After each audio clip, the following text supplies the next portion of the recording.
धेरैजनाले सोध्ने गर्नुहुन्छ कि आखिर डिजिटल मार्केटिङ जर्नीमा अर्निङ चाहिँ कुन बेलादेखि सुरु हुन्छ। सो त्यही कुरा आज यो भिडियोबाट कभर गर्नेछु। Number 1 learning phase. यो फेजमा तपाईले डिजिटल मार्केटिङको फन्डामेन्टल्स देखि कोर्ससम्म सबै कुरा बुझ्न र इम्प्लिमेन्ट गर्न सिक्नुहुन्छ। Number 2 internship phase.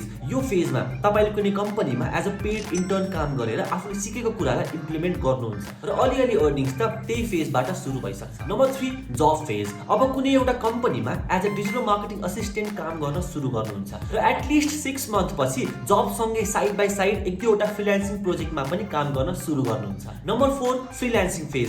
जब गरेको 2 इयर्स जति पछि तपाईले कम्प्लिटली फ्रिल्यान्सिङ जर्नी स्टार्ट गर्न सक्नुहुन्छ। तर स्टार्ट गर्नु अगाडि तपाईसँग एटलिस्टमा पनि एउटा अथवा दुईटा रिकरिङ क्लाइन्ट हुन एकदमै जरुरी हुन्छ। Number 5 digital agency phase. Freelancing पछि बिस्तारै तपाईले आफ्नो टिम बिल्ड गरेर डिजिटल एजेन्सी स्टार्ट गर्न सक्नुहुन्छ र आफ्नो सर्भिसेसलाई स्केल अप गर्नुहुन्छ। र मेरो upcoming digital marketing master class प्रोग्रामको लन्च वेबिनारको लागि अहिलेसम्म पनि रेजिस्टर गर्नुभएको छैन भने बायोमा जानुहोस् वा dsaugat.com/live मा गएर रेजिस्टर गर्नुहोला। See you on 13 September inside the launch webinar.